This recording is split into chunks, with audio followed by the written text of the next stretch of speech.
just the early impressions of the defense so far through 3 practices? We got a long way to go, but they're playing hard. We're getting turnovers, so things that you like to see in a defense, you're seeing. But as you expect of day 3 of practice on a new team, new guys learning a new system, we make mistakes, but they're making mistakes and they're playing fast, which is giving us a chance. So I like where we're at right now, but we have a long way to go. How much you lean on guys like Manny who understand what you want, understand the defense, you can relay that to the guys who transferred here or were here already? I lean all the way on him, all the way. He needs guys like him and Tony Grimes need to be able, while we're learning, to be out there and be able to be the voice and yell and command everything to get everybody calmed down and feeling like, okay, I know what I'm doing. They've done a good job, but we got a long way to go with that. It's new for Manny Powell. We had a pretty good linebacker over there last year at UNLV who he's really smart and he helped everybody out. And now Manny's got to learn how to do that, and he's in the process of that. And I got a lot of faith he's going to do that. Thoughts on Winston Berglund so far? He's great. He can really run. I feel like there's been guys that I've coached in the past like him. Obviously, health is wealth in this world. So we got to be able to do enough work this offseason, this summer, so that he can stay on the field and stay healthy. If we can get him out there on the field and keep him on the field, I think he's a really good player. But state the obvious, he wasn't out there last year, and we got to get him out there. Manny mentioned the blue-collar mentality that you had in Vegas and how that's translated here and how that's kind of what Purdue's known for. Obviously, him growing up in Ohio, he's probably a little bit familiar with it. But is that kind of the staple you want is like, hey, you're going to have to grind for everything you get? Yeah, I mean, there's only one way to turn things around.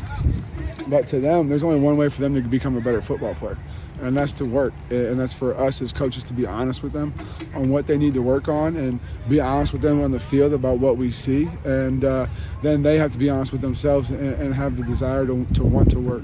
Now we have fun, right? You saw everybody running around. I encouraged that yesterday. I said we don't have enough fun when we win. So we're also learning how to win around here. When we won a 2-minute drill, everybody's gonna go crazy because we gotta learn how to win too.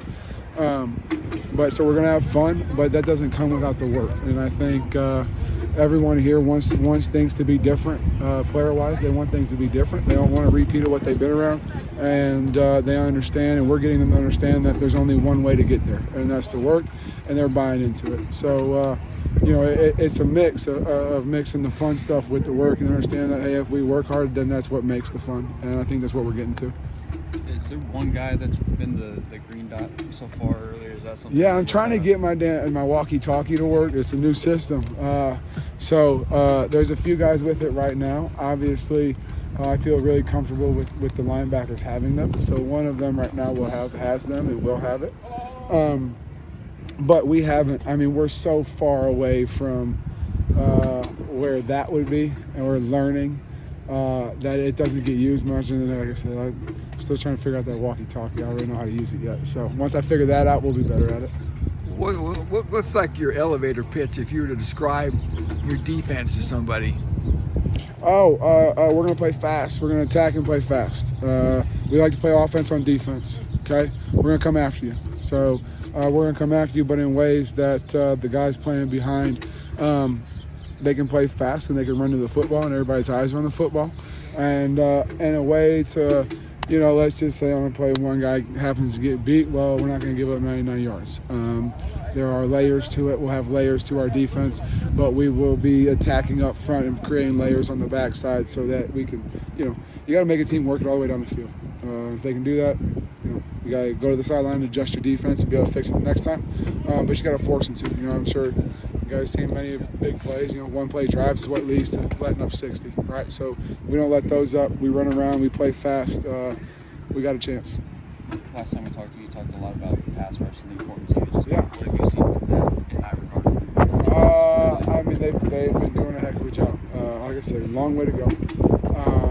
But I think we're understanding the importance of getting a pass rush, getting sacks, getting takeaways, getting tackles in the backfield, and how that wins football games. So I think it's more of we're creating ways for these guys to rush, but also trying to get them to understand the importance of it. You look at CJ Madden, guy who's been here. He's going to be a big piece of that. He's been doing a great job.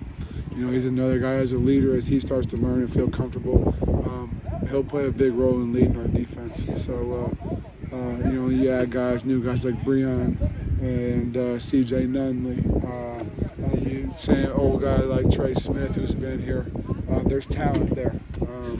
And when you can unleash it, you unhook the wagon per se, where they're not thinking, and they can just go run and be themselves, which is what we're trying to do.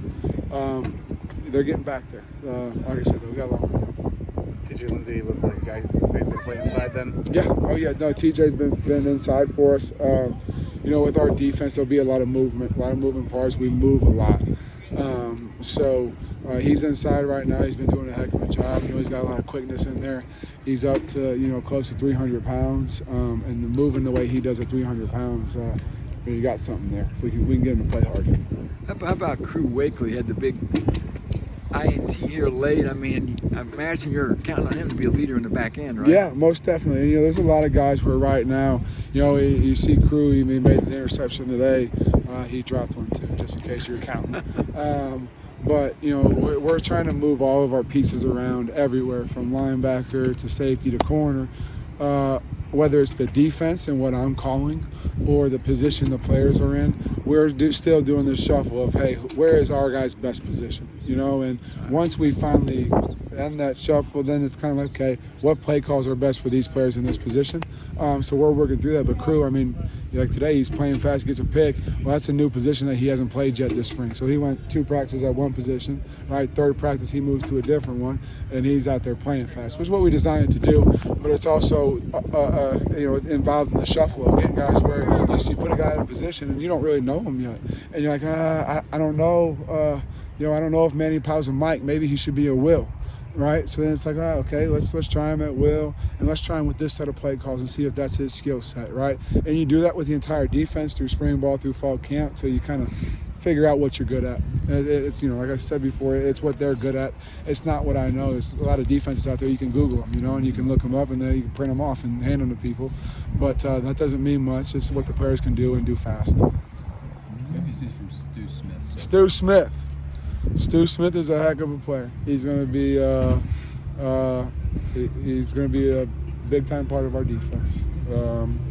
He was out there the first 2 days wearing number 46, and I don't know if you looked at him today, but he was wearing number 3 because he's earned it. It goes along with the work, right? If you put in the work, we're going to reward you.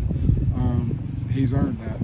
And he's earned the position he's in. He's going with the top group, and he's done a heck of a job in that position and done everything we want him to do. He's a leader.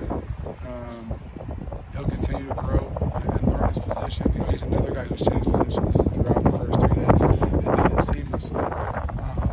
But it all comes with us keeping the defense easy and him being able to communicate and talk, and they know enough words to communicate on the field now to where everybody can play fast. But Stu is a big reason that's happening.